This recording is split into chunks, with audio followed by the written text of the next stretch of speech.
Oke, selamat datang di Pria Berdosa. Kali ini aku bakal bahas begal wibu.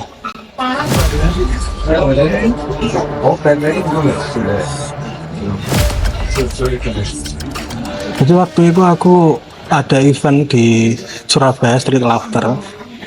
Sana ada acara stand up comedy, kompetisi. Setelah kompetisi aku nonton di sana. Aku kan di sana nonton. Di sana tuh acaranya ya kompetisi, jadi nonton habis sama temanku satu ke sana berangkatnya naik ya kan naik berangkat dari Jember. Nah, pulang dari acara aku langsung pulang gitu, langsung pulang ke Jember. Nah, rencana itu kan dari Surabaya ke Jember itu kan berhenti di Lumajang. Nah, perjalanan hujan, Pak. Hujan. Jadi sampai di Lumajang, niatku itu pengen berhenti satu petang rokokan dulu gitu, kayak rokokan dulu. Tapi karena selama perjalanan aku duduk di beat itu rasanya sakit banget. Duduk di jok yang kecil gitu loh, beat kecil. Nah, gimana itu perjalanan berapa jam itu? Total sebenarnya 4 jam. Udah habis 2 jam aku berhenti di Lumajang. Pengen berhenti rokok. Nah, sampai sana set karena hujan basah kan. Wis capek, full capek. Jadi pas berhenti di Lumajang aku pengen satu batang rokok. Hampir minggu Maret lah pikir. Dan memang sebenarnya tuh Lumajang memang terkenal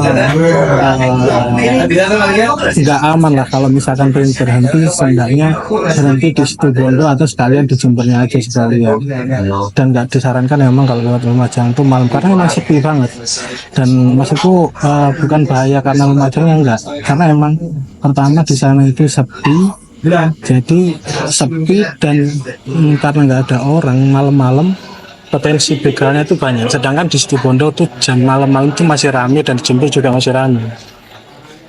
Karena hujan aku habis hujan neduh di Indomaret niat ke satu batang rokok dulu di sana. Nyampe Indomaret ada satu orang mas dia kurus tinggi, nyampe di parkir aku parkir terus si masnya bilang gini, parkir 2000 mas, parkir 2000 ya gak masalah lah, aku pengen rokok gitu kan, yaudah lah nanti aku bayar aman. Temanku yang satunya pengen langsung pulang aja sebenarnya, cuman karena aku pengen ngerokok satu batang dulu jadinya ya lah, yuk rokok lah, nggak apa-apa lah, tunggu doang kok. Nah, akhirnya aku pas tas ngambil rokok di tasku itu, memang itu pada saat itu sisa satu batang doang lah. Jadi sisa satu batang aku nyalain, aku agak duduk agak jauh karena aku udah ngerasa nih orang agak aneh gitu, dari kayak orang habis ngelem gimana sih, kayak gitu. Nah, dia setelah ambil rokok itu udah seakrab kayak gimana hujan tadi, masalahnya jelas nih badanku basah, jelas hujan lah. Masa aku mandi tengah jalan anjir. Enggak. Jadi aku ya hujan karena dia memang coba akrab gitu. Ya hujan.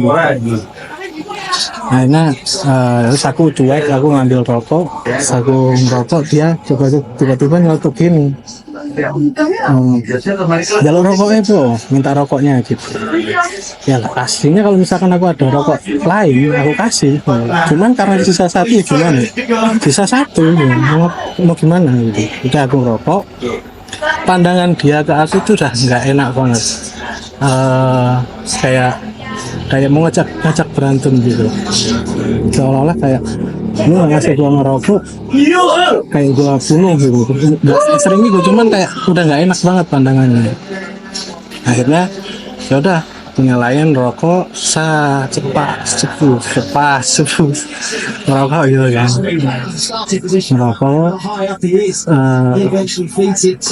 habis setengah batang gitu, setengah batang dia tiba-tiba nyamperin aku gitu, ngerokoknya belum, masih setengah batang dia dengan posisi gini, udah ngerokoknya gitu. Nah maksudku ya belum, terus kenapa gitu ya, ngerokok kan ngerokok aja. Dia nyampe dia jalan ke pojokan gitu, ada terpal di sana, dia nendang terpalnya kenceng banget, temenku noleh, kenapa ini orang, aku udah nggak tahu dengan ngerokok aja, toh yang bayar cuma parkir doang kan.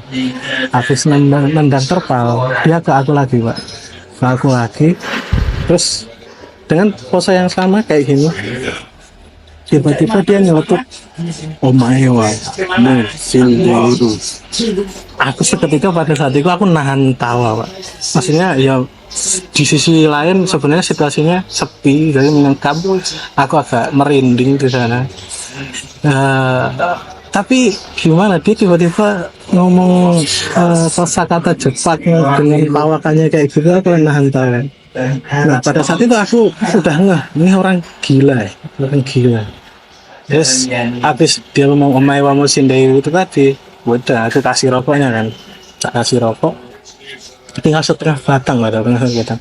Udah ya baliklah, lanjut perjalanan. Nah, yang ku highlight di sini tuh adalah dia tuh tiba-tiba minta kayak gitu di aku secara tiba-tiba. Buat apa gitu? Satu batang rokok, iya kalau aku ada tak kasih, cuman nggak ada gitu. Mau gimana, toh kalau misalkan parkir tak bayar kok. Nah karena dia akhirnya minta kayak gitu, nggak aku bayar parkirnya, aku langsung berangkat perjalanan. Dia udah ngerokok sepas dia lupa minta 2.000-nya dia. Nah itu kok bisa begal ini, dia ngomong kamu sendiri, dia referensinya dari mana gitu, bukan begal sarung tapi malah begal kocak.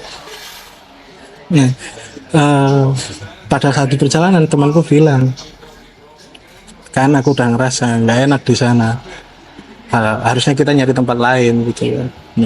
Apalah namanya udah kayak gitu.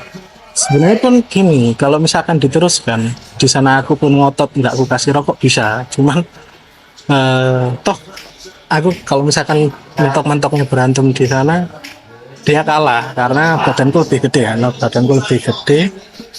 dia bawakannya kecil, cuman aku malas pak, nanti kalau di sana nanti aku malah mukulin orang yang banyak pasti kan jadi korban gitu. Akhirnya aku coba yaudahlah lanjut perjalanan. Aku sepanjang perjalanan itu kayak oh my god, itu pengalaman begal terlucu sepanjang hidupku. Soalnya ketakutanku sebenarnya di perjalanan malam itu nggak takut sama setan, nggak karena menurutku nggak ada, selama aku kecil sampai gede itu aku nggak pernah nemu setan. Bahkan rumahku tuh di belakangnya itu kayak bambu-bambu gitu lah, nggak pernah ada kejadian ketemu setan. Sampai akhirnya aku gede kayaknya nggak ada deh, malah justru aku takut ke begal. Makanya karena apa, begal lebih ke ancamannya meninggal pak. Nah akhirnya aku pada saat itu mikir ya wis lah, kok bisa nih orang, mungkin ini orang korban kayak pinjol judol, firasatku kayak gitu. Kenapa? Karena dia bisa akses anime gitu. Apa waktu kecil dia punya TV, atau mungkin dia pernah lihat di YouTube dia punya HP, terus dia judo, ngeslot, pinjol kayak gitu, akhirnya sampai dia minus. Kemudian dia coba jadi juru parkir di Indomaret sana sambil minta orang tengah malam. Nggak masuk akal. Jadi Eh, kita aja mungkin menurutku apa ya, kalaupun mana kan gini, minta rokok nggak aku kasih nggak masalah, aku bisa habis rokok full. Misalkan dia minta 3.000 ku kasih, masih ku kasih. Dengan 3.000 dia bisa beli rokok sendiri pak, ke warung terdekat dulu, ngecer satu rokok kan lumayan, nggak usah minta-minta kayak gitu. Nah, pesanku buat teman-teman yang perjalanan malam, kalau misalkan nemu tempat berhenti yang kayak gitu nggak usah diterusin. Soalnya kalau diterusin kayak begitu bisa-bisa nanti dia nggak tahu kan, tiba-tiba di perutnya dia nanti ada guling, tidak ada saja nggak tahu, tiba-tiba ditusuk mati malah bahaya. Mending menurutku kalian nyari tempat yang lebih enak, terus di sana tinggal ngerokok lagi teman gitu. Nah, dan menurutku itu jadi pengalaman begal terlucu sih. Aku selama ini belum pernah ketemu begal asli dan semoga nggak pernah. Tapi malah ketemu begal lucu, nggak masuk akal. Nah, kalau misalkan habis itu perjalanan sebenarnya masih hujan teman. Perjalanan itu masih hujan. Aku lanjut karena nggak punya manta jadi basah. Nah di sana aku perjalanan nggak berhenti karena emang masih di Jalan Lumajang ya. Terus serem di sana, emang serem.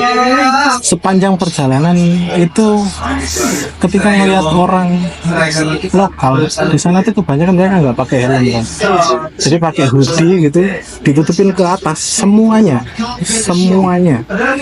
Kalau misalkan nggak dipakai kan biasanya wajar. Nah itu semuanya orang lokal tuh kayak kebanyakan pakai jaket atau hoodie ditudungin ke kepalanya.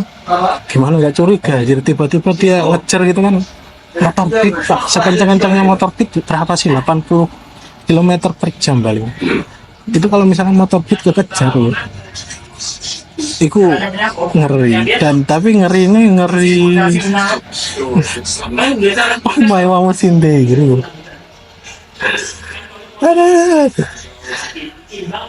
Nah, iya, karena apa? Sangat mungkin untuk tak balas gitu, tak pukul dia pingsan, sangat mungkin. Cuman masalahnya teman, ada nggak dia temannya di sana? Dan juga aku bawa teman, nggak enak gitu. Entah dia yang bawa teman atau aku yang bawa teman, sama-sama nggak enak. Gitu. Kalau misalkan dia bawa teman, aku jadi keroyokan. Kalau misalkan tak pukul juga bisa jadi dia pingsan di situ, aku bisa jadi pelaku, kan? Karena agak ambigu. Nanti kalau dipukul, aku ngomongnya pembelaan diri tetap aja kena kasus kan, karena memang aku lihat beberapa kali di Instagramku dia tetap bakal masuk kena pidana walaupun dia sebenarnya pembelaan diri. Bahkan seperti aku pernah lihat berita, dia tuh anak yang melihat ibunya diperkosa sama orang itu,